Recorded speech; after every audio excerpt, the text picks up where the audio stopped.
Hello and welcome to The Essential Reads. My name is Isaac and my goal is to bring to you a bunch of classic audiobooks in an easy and accessible way. We are continuing with Sense and Sensibility by Jane Austen, and this is Chapter 40. "Well, Miss Dashwood," said Mrs. Jennings, sagaciously smiling as soon as the gentleman had withdrawn. "I do not ask you what the Colonel has been saying to you, for though, upon my honour, I tried to keep out of hearing, I could not help catching enough to understand his business. I assure you I was never better pleased in my life, and wish you joy of it with all my heart." "Thank you, ma'am," said Elanor. "It is a matter of great joy to me, and I feel the goodness of Colonel Brandon most sensibly. There are not many men who would act as he has done. Few people who have so compassionate a heart. I was never more astonished in my life." "Lord, my dear, you are very modest." "I am the least astonished at it in the world, for I've often thought of late there was nothing more likely to happen." "You judged from your knowledge of the Colonel's general benevolence, but at least you could not foresee that the opportunity would so very soon occur." "Opportunity?" repeated Mrs. Jennings. "Oh, as to that.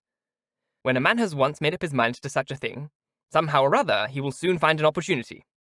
Well, my dear, I wish you joy of it again and again, and if there was a happy couple in the world, I think I shall soon know where to look for them."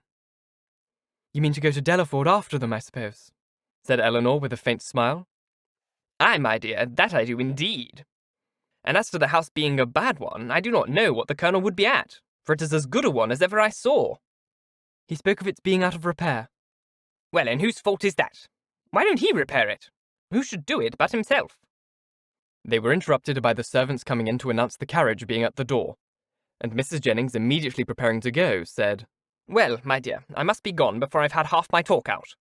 But, however, we may have it all over in the evening, if we shall be quite alone.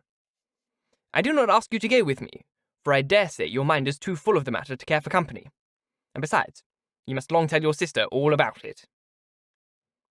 Marianne had left the room before the conversation began.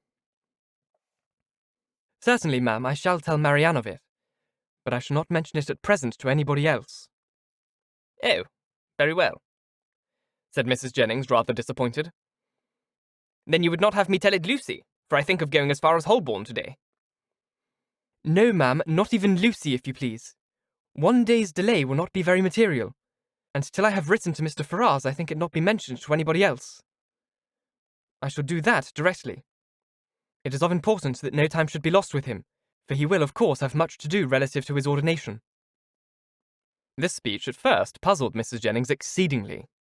Why Mr. Ferrars was to be written to about it in such a hurry she could not immediately comprehend. A few moments' reflection, however, produced a very happy idea, and she exclaimed, "Oh ho, I understand you. Mr. Ferrars is to be the man. Well, so much the better for him. Aye, to be sure, he must be ordained in readiness. And I am very glad to find things are so forward between you. But, my dear, is this rather not out of character? Should not the Colonel write himself? Sure, he is the proper person." Elanor did not quite understand the beginning of Mrs. Jennings' speech. Neither did she think it worth inquiring into, and therefore only replied to its conclusion. "Colonel Brandon is so delicate a man that he rather wished anyone to announce his intentions to Mr. Ferrars than himself." "And so you are forced to do it. Well, that is an odd kind of delicacy. However, I will not disturb you, seeing how I prepare to write. You know your own concerns the best. Goodbye, my dear. I have not heard of anything to please me so well since Charlotte was brought to bed." And away she went, but returning in a moment, "I've just been thinking of Betty's sister, my dear. I should be very glad to get her a good mistress, but whether she would do for a lady's maid I am sure I can't tell. She is an excellent housemaid and works very well at her needle. However, you will think of all of that at your leisure." "Certainly, ma'am," replied Elanor, not hearing much of what she said, and more anxious to be alone than to be mistress of the subject. How she should begin, how she should express herself in her note to Edward was now all her concern.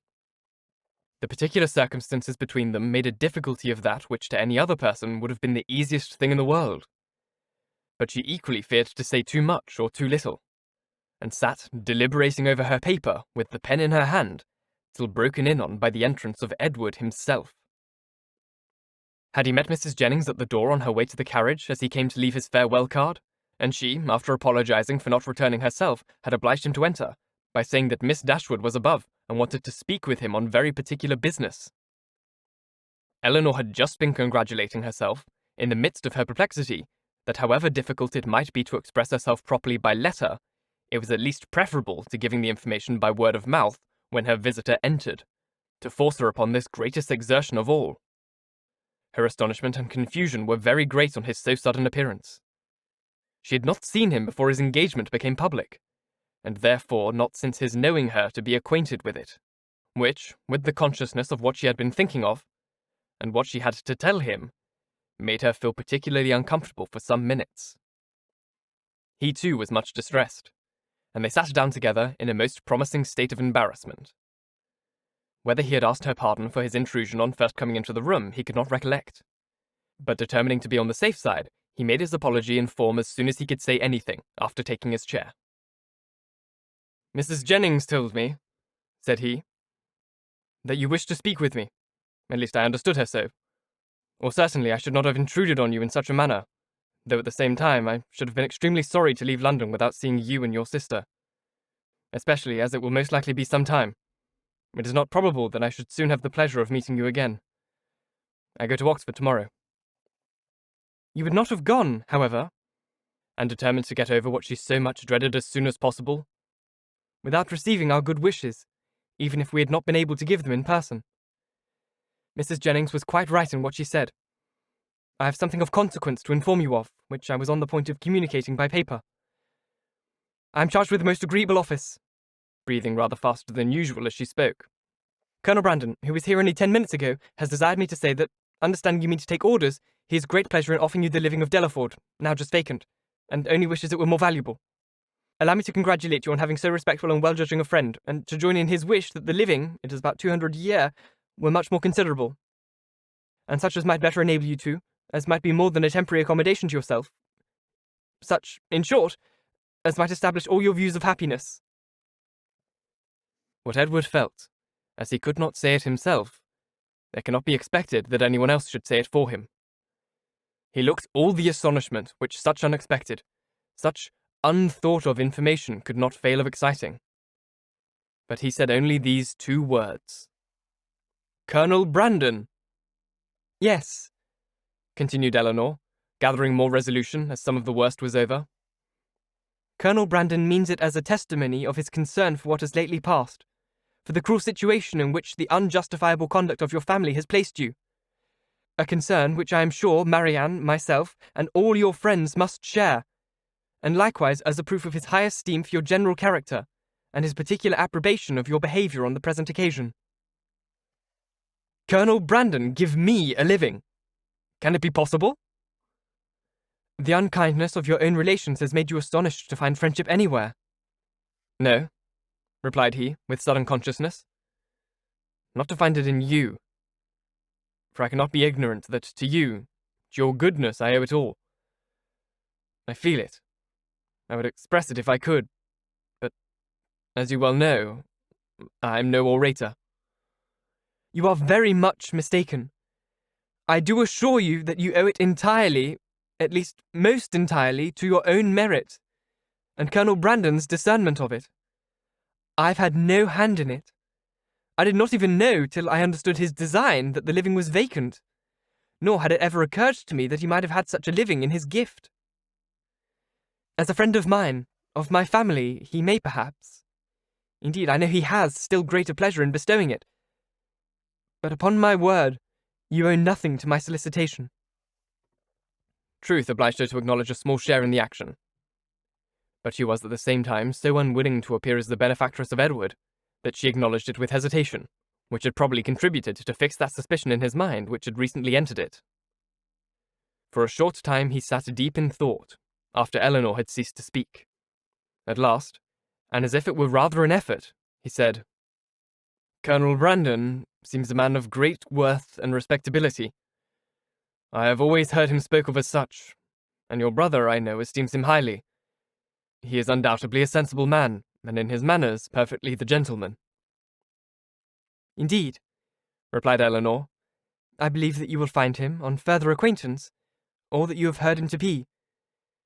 For I understand the parsonage is almost close to the mansion house. It is particularly important that he should be all this. Edward made no answer, but when she had turned her head away, he gave her a look so serious, so earnest, so uncheerful, as seemed to say that he might hereafter wish the distance between the parsonage and the mansion house much greater. Colonel Brandon, I think, lodges in St. James's Street, he said soon afterwards, rising from his chair. Elanor told him the number of the house. I must hurry away, then, to give him those thanks which you will not allow me to give you, to assure him that he has made me an exceedingly happy man.